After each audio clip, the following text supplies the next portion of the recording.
연애를 하면서 의사소통은 매우 중요한 요소입니다. 서로에 대한 사랑과 관심이 깊어질수록 상대방과 더 많이 이야기하고 감정을 나누는 것이 자연스러워집니다. 하지만 연애 중에 서로 다른 생각과 감정을 전달하는 과정에서 의사소통 문제가 발생할 수 있습니다. 이런 문제는 상대방을 더 잘 이해하고자 하는 노력에도 불구하고 어긋난 대화나 잘못된 해석으로 인해 갈등을 초래하기도 합니다. 실제로 연인들 간에 발생하는 많은 문제들이 의사소통의 부재나 오해에서 시작됩니다. 따라서 원활하고 효과적인 의사소통은 연애에서 갈등을 줄이고 관계를 더욱 돈독하게 만들 수 있는 핵심 요소입니다. 이번 글에서는 연애 중 의사소통 문제를 해결하고 서로의 생각과 감정을 효과적으로 전달할 수 있는 대화법에 대해 소개해 보려고 합니다. 1. 감정을 표현하는 I-메시지 사용하기. 연애 중 의사소통 문제가 발생하는 큰 이유 중 하나는 감정을 표현할 때 상대방을 탓하는 너유 메시지를 사용하기 때문입니다. 예를 들어 너는 항상 나를 무시해 라는 말은 상대방을 비난하는 것으로 들릴 수 있고 그 결과 상대방은 방어적인 태도를 보일 수 있습니다. 이를 피하기 위해서는 자신의 감정에 초점을 맞추어 말하는 I-메시지를 사용하는 것이 중요합니다. 예를 들어 당신이 그 말을 할 때 나는 무시당하는 것 같아서 속상해 라고 말하면 상대방을 비난하지 않고 자신의 감정을 표현하게 됩니다. 이렇게 하면 상대방은 방어적이기보다 당신의 감정을 이해하고 공감하려는 자세를 취할 가능성이 높습니다. 2. 공감적 경청으로 상대방의 말을 들어주기. 효과적인 의사소통은 상대방의 말을 경청하는 것으로부터 시작됩니다. 공감적 경청은 상대방의 말을 단순히 듣는 것이 아니라 그 말에 담긴 감정과 의도를 이해하려는 적극적인 노력을 말합니다. 연애 중에는 자신이 하고 싶은 말에 집중하는 경우가 많은데 이보다는 상대방의 입장을 이해하고 상대방이 어떤 감정을 느끼는지 공감하려는 태도를 가져야 합니다. 예를 들어 상대방이 오늘 하루 너무 힘들었어 라고 말할 때 단순히 그래?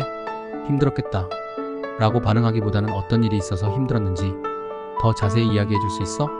라고 물어보며 상대방의 마음에 다가갈 수 있습니다. 이러한 공감적 경청은 상대방이 자신을 이해해 준다는 느낌을 주어 관계를 더욱 깊게 만들어줍니다. 3. 비언어적 표현과 적극적인 피드백. 대화는 말뿐만 아니라 비언어적 표현을 통해서도 이루어집니다. 표정, 눈빛, 몸짓 등 상대방의 비언어적 표현은 그들의 감정과 생각을 전달하는 중요한 요소입니다. 상대방의 이야기를 들을 때 고개를 끄덕이거나 눈을 맞추는 등의 적극적인 피드백은 상대방에게 당신이 진심으로 이야기에 관심이 있다는 신호를 보냅니다.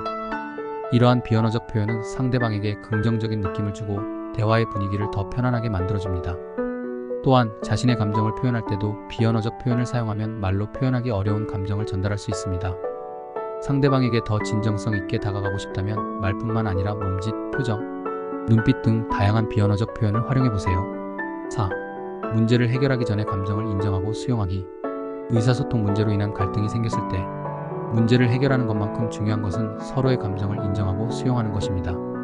문제가 발생했을 때 바로 해결책을 찾으려 하기보다는 먼저 상대방의 감정을 받아들이는 것이 필요합니다. 예를 들어 다투는 상황에서 내가 그렇게 느꼈다면 미안해. 내가 무슨 의도로 말한 건 아니었어. 라고 상대방의 감정을 인정해주면 상대방도 마음이 누그러지고 대화에 더 열려 있을 수 있습니다. 서로의 감정을 충분히 이해하고 인정한 후에 문제를 해결하려고 한다면 더 효과적인 의사소통이 가능해집니다. 5. 분명하고 구체적인 표현 사용하기. 연애 중 의사소통 문제는 모호한 표현에서 비롯될 수 있습니다. 넌 나를 이해하지 못해 라는 말보다는 내가 오늘 힘들었다고 말했을 때 내가 무심한 반응을 보여서 서운했어 와 같이 자신의 감정을 구체적으로 표현하는 것이 중요합니다. 분명하고 구체적인 표현을 사용하면 상대방이 당신의 감정을 더 정확하게 이해할 수 있고 문제의 원인을 찾는 데도 도움이 됩니다. 또한 문제를 이야기할 때는 하나의 문제에 집중하는 것이 좋습니다. 과거의 문제를 한꺼번에 끄집어내는 것은 대화를 복잡하게 만들고 불필요한 갈등을 유발할 수 있으니 주의해야 합니다. 6. 감정이 격해질 때는 잠시 멈추기. 연애 중에 대화하다 보면 감정이 격해질 때가 있습니다. 이럴 때는 즉시 문제를 해결하려 하기보다는 잠시 대화를 멈추고 감정을 가라앉히는 것이 중요합니다. 감정이 고조된 상태에서 하는 말들은 상대방에게 상처를 줄 수 있고 문제를 더 복잡하게 만들 수 있습니다. 잠시 시간을 갖고 생각을 정리한 후에 대화를 재개하면 더 차분하고 성숙한 태도로 문제를 해결할 수 있습니다. 지금 내가 너무 화가 나서 대화를 이어가기 힘들어. 잠시 시간을 갖고 다시 이야기하자.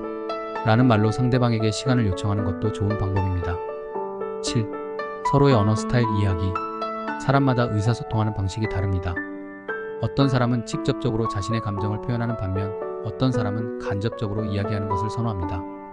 서로의 언어 스타일을 이해하면 상대방이 어떤 방식으로 의사소통하는지 더 잘 파악할 수 있고 오해를 줄일 수 있습니다. 상대방이 표현하는 방식이 나와 다르더라도 그들의 의도를 존중하고 이해하려는 태도가 중요합니다. 연애는 서로 다른 두 사람이 함께하는 관계이기 때문에 의사소통 스타일을 파악하고 이에 맞춰 대화하는 것이 갈등을 줄이고 더 깊은 소통을 가능하게 만듭니다. 8. 상대방의 관점에서 생각하기. 효과적인 의사소통을 위해서는 상대방의 입장에서 생각해보는 것이 중요합니다.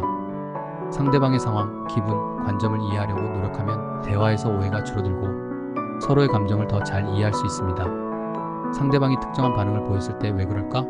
라는 생각보다는 그 사람이 그런 반응을 보일 수밖에 없는 이유는 무엇일까? 라고 생각해보세요. 이러한 공감적인 태도는 상대방에게 깊은 이해와 배려를 느끼게 해주며 더욱 건강하고 긍정적인 의사소통을 할 수 있게 도와줍니다. 연애에서 의사소통은 관계의 기초이자 갈등을 해결하는 핵심 요소입니다. 하지만 연인 사이에서도 의사소통은 생각보다 쉽지 않으며 서로의 생각과 감정을 제대로 전달하지 못해 갈등이 생기기도 합니다. 그러나 의사소통 문제는 노력을 통해 충분히 해결할 수 있습니다. 감정을 비난하지 않고 나이 마이너스 메시지로 표현하기, 공감적 경청을 통해 상대방의 이야기를 잘 들어주기, 비언어적 표현과 적극적인 피드백 활용, 감정을 인정하고 수용하기, 분명하고 구체적인 표현 사용하기, 감정이 격해질 때 잠시 멈추기, 서로의 언어 스타일 이해하기, 상대방의 관점에서 생각하기 등은 연애 중 의사소통을 원활하게 만들어주는 좋은 방법입니다. 의사소통이 잘 되면 연인 사이의 오해와 갈등이 줄어들고 서로의 마음을 더 깊이 이해할 수 있습니다. 따라서 서로에게 열린 마음으로 다가가고 상대방과 진심 어린 대화를 나누며 건강한 연애를 이어가시길 바랍니다.